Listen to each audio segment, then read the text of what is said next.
This is my official 25 players that you must draft in fantasy football, and if you're able to get between 5 to 10 of them on a team, you are set to win. I've scattered them out throughout the draft, got a couple first round, second round, all the way into the sleepers in the back, and we're starting with Christian McCaffrey. He's going around pick 8 right now. You guys know where I stand. He is the best player in all of fantasy when healthy, and guess what, guys? He is healthy. A lot of casuals out there telling me he's washed. If they've watched any of the training camp footage or heard Trent Williams or any of the coaches speak about it, he looks exactly like he did in 2023. If anything, he had a rest year last year. He didn't have to get beat up last year playing football. His tendonitis seems to be gone. I think we would have heard about it if it was still a thing. And you get 24 to 25 points per game with CMC. No other players even coming close. The best they can really do is 22 to 23.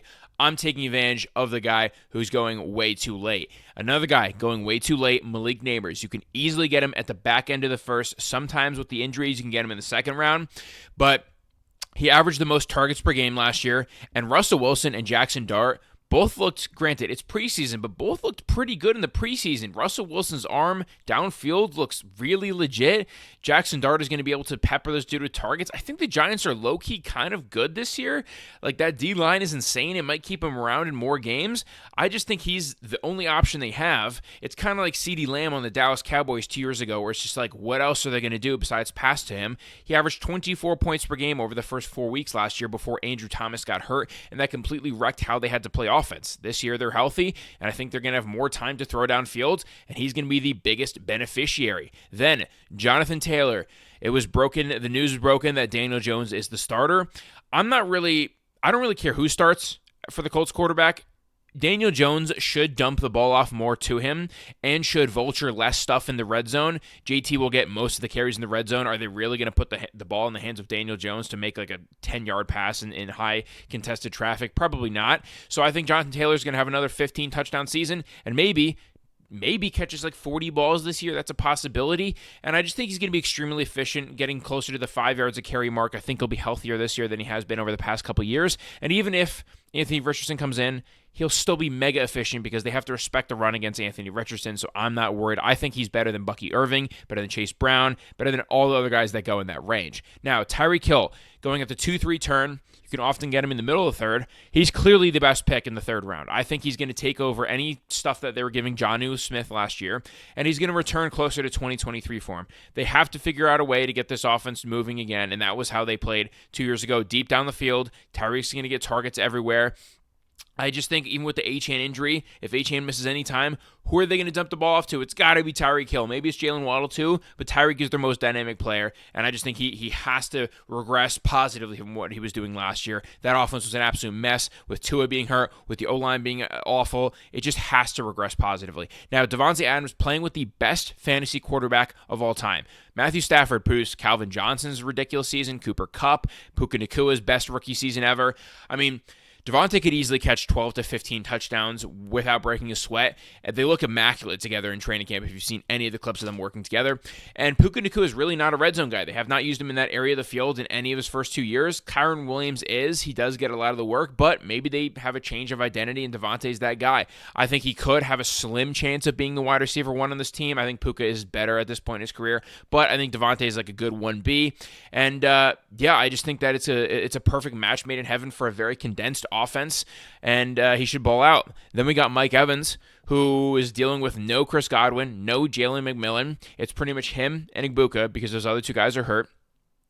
And I think both of them are going to dominate. I think Mike Evans is going to average 16 to 17 points per game. He looked great last year, had his best yards per route run ever last year at his age 31 season. Now, the only downside is Tristan Wirfs is hurt, and they lost Liam Cohen, but they promoted from within for the coaches, and I'm hoping it's a similar offense to last year. And I think Baker's that guy. Baker's going to get him the ball, and I think this is a great piece in the third or fourth round. You can get him in the fourth round a lot, and I think he's better than most of the guys in that region, like I would not reach on a guy like Jackson Smith, like Jigba or Garrett Wilson over him. Then George Kittle was the tight end one last year on a points per game basis. Why can't he just repeat that? Brock Bowers just had the record receptions in a year and still wasn't better than George Kittle. George Kittle literally had 60 less targets than Trey McBride and Brock Bowers and still did his thing. He's the better touchdown threat. He's the better overall tight end. And they're going to get him the ball more than they did last year. They have to. He is the wide receiver one on this team now. Who else are they going to throw the ball to? The offense should be better overall with Christian McCaffrey being back. They have the easiest schedule in the league. Imagine George Kittle with 120 targets. Imagine he doesn't get the 90 that he had last year. Like, this dude will break fantasy, could set the all-time receiving yards record again like he did years ago. I could see him repeating that. Breece Hall, going in the 5th round now. He is plummeting. I'm buying it. I'm buying the dip, guys. In the 5th round, I'm down for it.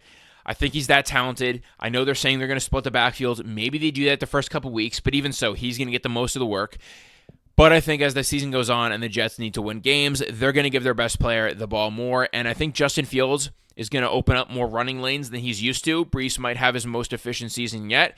And Breece is going to catch a ton of checkdowns because for mobile quarterbacks, Justin Fields actually checks the ball down a ton. So I think that's not going to really change from in years past.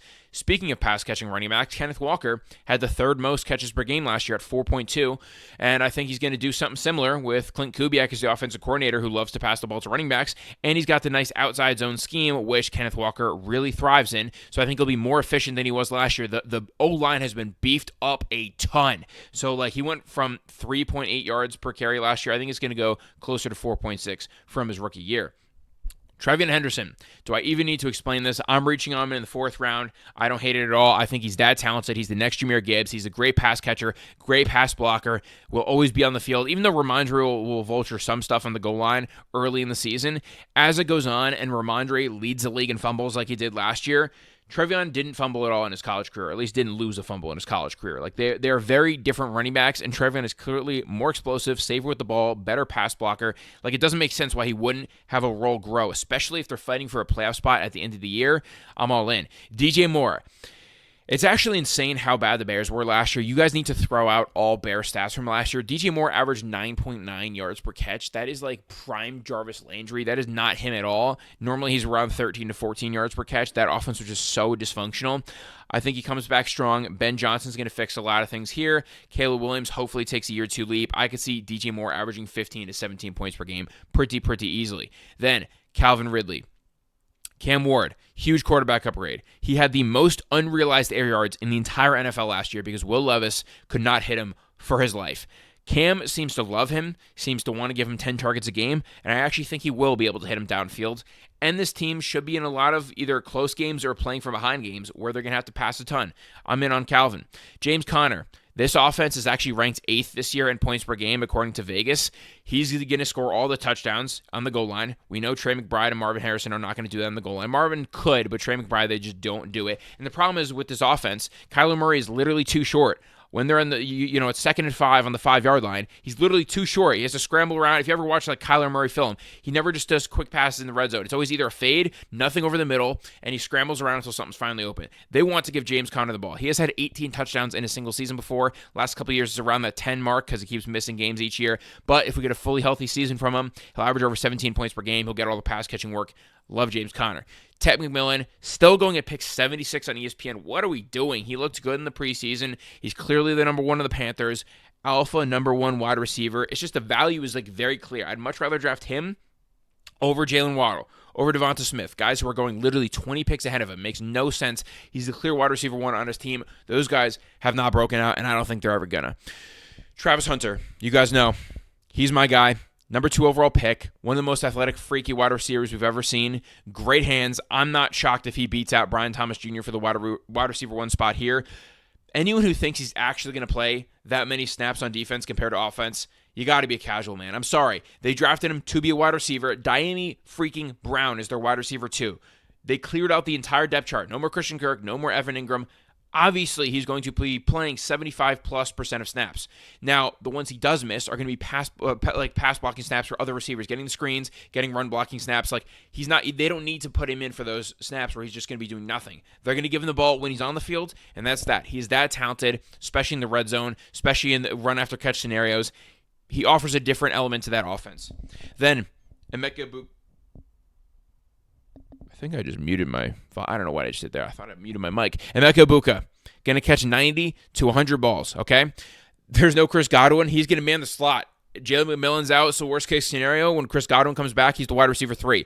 I don't see how this offense takes that big of a step back from last year. Like, it was good last year's top 4 and Liam Cummins gone, but Baker's that guy, and I think he's just going to pepper Ibuka over the middle of the field. So I'm all in on this Bucs offense, and I think that now that it's so condensed over 2 players, it just makes it that much easier. It would be harder to choose if Godwin was going to be active, but he's not. Matthew Golden is this year's Brian Thomas Jr. for me. I think that he has a good chance to lead all rookie receivers in receiving yards. I think he's looked amazing in the preseason. I think he's developed a good connection with Jordan Love. His route running has really impressed me, better than just the 4.29 speed. He's an actual polished route runner. I think he has traits of Antonio Brown. This dude looks really, really, really good to me. Good contested catcher. And I just think, like, who else is going to take snaps away from him? Like, he's in 2 wide receiver sets. We already know they don't want to give Jaden Reed 2 wide receiver set reps. The only downside is this offense kind of throws the ball a little in the red zone. Like, it's more just give it to Josh Jacobs in the red zone. But besides that, all in on him. Stefon Diggs could catch 100 balls as the wide receiver 1 for Drake May. In the slot, he should dominate. He's been the best wide receiver in camp. There's another wide receiver I'll speak on later that's a good sleeper. But Stefon's a nice, safe option. And David Njoku averaged 10 targets per game when healthy last year.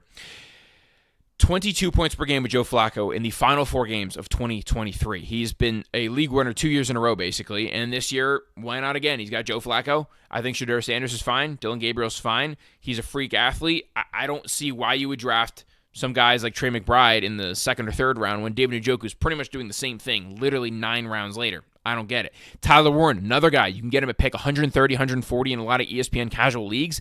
I think he's going to be the clear top option on the Colts offense. They gave him multiple first-read targets in the preseason, and I just think he's that talented. Like, I made a video saying he's the next Gronk. Obviously, no one's the next Gronk, but I think he's, like, really good blocker. He's never going to leave the field. They drafted him highly for a reason, and Daniel Jones is going to throw more and hopefully more accurate than Anthony Richardson was last year. Now, Dak Prescott, this year's version of Joe Burrow, you get him in the 9th, 10th round. They have no defense, 2 great receivers, no run game. They're going to have to throw the ball 650 times. I'm in on Dak Prescott. We've seen him multiple times have top 3 fantasy finishes and points per game.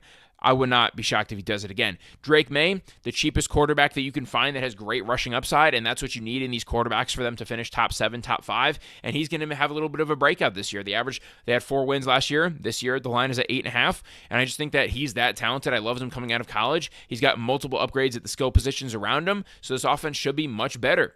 Then, Josh Downs getting into the sleeper territory here. Averaged more points per game than Zay Flowers and DK Metcalf last year, yet he's going 70 picks later. Make it make sense. He's got Daniel Jones as a quarterback upgrade. I don't think Daniel Jones is some world beater here, but Anthony Richardson was only like 54% completion rate, didn't want to check down at all, very inaccurate in the short ranges of the field. Daniel Jones is good at that. He could be like the Sterling Shepard from the Giants days. That's what I think here, like 8 to 10 targets a game. Then Kyle Williams. I think he's so talented, one of the best receivers in his class. If they just give him a chance, I think he'll do really well. And I think if they do give him the chance, he could be this year's Puka Nacua on the Patriots. You want to buy these wide receiver 2s on ascending offenses, young rookies like that can possibly break out, and I think he's a great one. And then finally, Dylan Sampson. I think he's better straight up than Quinshon Judkins. We are less than 2 weeks away from the opener here, and Quinshon is not signed to the Browns, so Dylan's going to be the starter. And I think coming down the stretch at the end of the year, he's going to only grow his role. Great pass catcher, very explosive back. I think he's a good sleeper to win your league. So if you guys want to see my 15 or so must not drafts, must avoids, drop a comment, drop a like, and I'll catch you guys in the next one. Peace.